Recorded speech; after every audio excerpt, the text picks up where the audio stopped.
All right, so now we'll move on to the aforementioned Crossing the Line. Yes. And this one, I have to say, it really struck me. Just because, I mean, maybe I have a bit of a creeper complex inside me, but it was just really interesting with the music, and I felt that the music and the lyrics were really in sync on this one. It felt like maybe like your vocal intonations kind of matched what was going on with the music, you know, with your different tones and paces.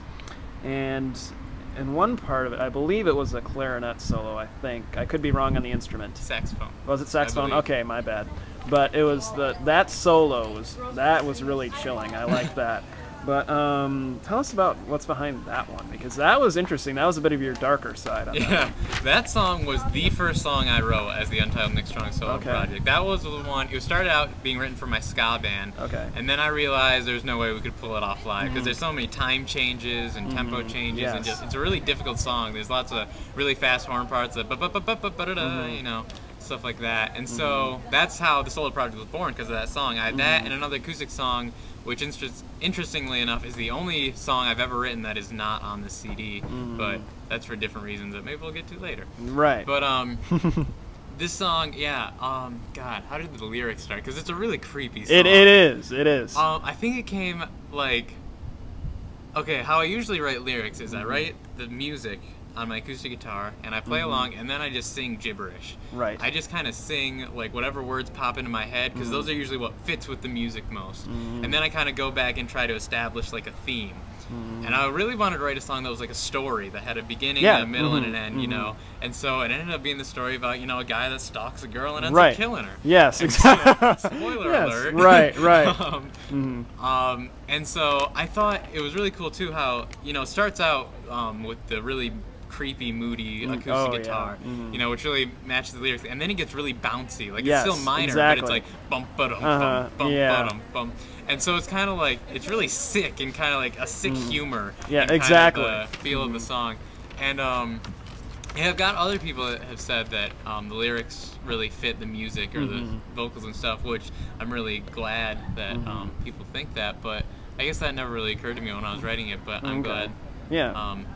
That it worked out that way. And I really like that song. Again, that was the first song I ever wrote, and it's also the first song we recorded, which is one of the reasons why it's a bonus track, because the quality's not quite as high. Okay. And I also, that sax solo, which you're talking about, I'm glad you liked it, but if I could redo anything on the CD, it would be that sax solo, because I wasn't good at saxophone at the time I recorded that, and so the tone's not the best. So I mean, it still sounds cool. There's a lot of really creepy reverb on it. And stuff, and, which is probably what I was picking up on. Yeah, probably. I mean, I'm glad you like it. I'm sure a lot of people do, other people do too. But I would never show it to like my saxophone professor. Okay. I'd always skip that track if I were to show it to him. So, but yeah, that's another one. The reason the last three are bonus tracks is because most of them were earlier songs I wrote, and they don't really fit together as like a coherent CD, and they're also the least commercial. Okay. They're not. They're the most musically complex, but they're the least likely you would hear on the radio or something. Right. And so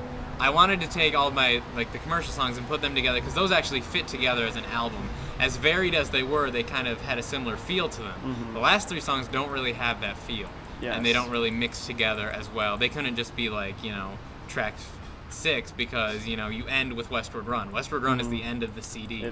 And then there's these tracks which are sort of separate, and they don't really fit in. And so, yeah, Crossing the Line was the first one I wrote, and unfortunately I kind of went in a slightly different direction from that, but I'm still going to write songs like that, because I really like how that song turned out. Yeah, I think you should definitely revisit the kind of themes, because it was different from everything. It was just kind of really interesting.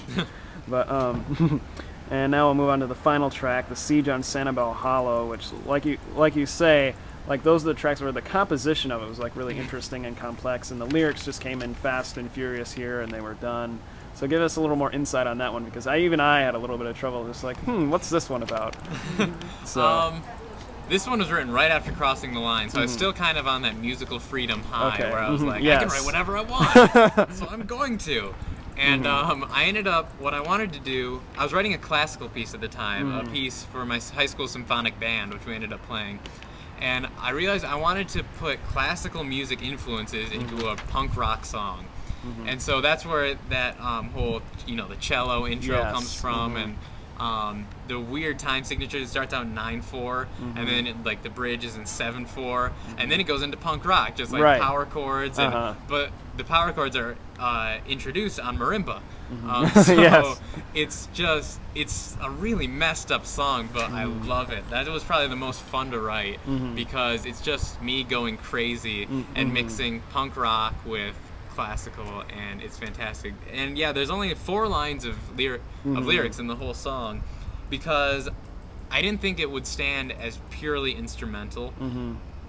I felt it needed something to kind of hold it up, but I didn't want the complexities of the music to be overshadowed by lyrics, and so it's just got that punk rock part, and the lyrics are kind of actually very parallel to Abandoned Ship because they were about me starting the project at the time and just kind of my ambitions for for writing music. And so yeah, that song is weird. I've got a lot of people that just don't understand it. Like some people like are just like, this is my least favorite because I just didn't get it, but then a lot of people it's their favorite just because of how unexpected it is. So that's why it's last too. I figure the complexity stands on its own, and once it's done, you're just left like scratching your head. And so that's the best way to end a CD, I think. Exactly. Yes. Them confused. Exactly. All right. So we've gotten through all the material on A Heap of Broken Images, and now we'll talk on that title just briefly. There's the insert from T.S. Eliot's The Wasteland, which is where that comes from. So why don't you give us insight on just why you named this CD A Heap of Broken Images? I have my own theories, but I'd rather not look like an idiot. So why don't you just tell us what they are? Interpretations are always open in music. Let's see. Well, that's my favorite poem ever, The Wastelands by T.S. Eliot. And that one passage, which is included on the front of the CD, is my favorite passage. And just there's so many really good imagery in there, and it's like, it was so unlike other poetry that had been written at the time. It was a very revolutionary poem that a lot of people didn't like at the time it was released. And sort of, not only is it my favorite, but that title, A Heap of Broken Images, sort of sums up the CD.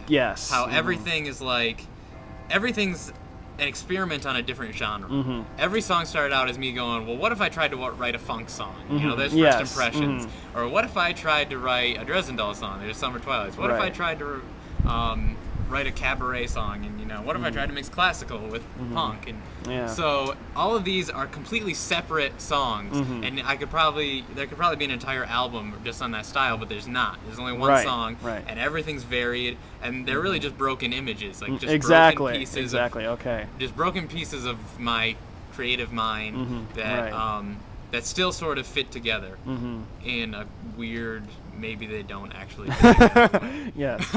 but so I thought that title really reflected just kind of the feel of the CD.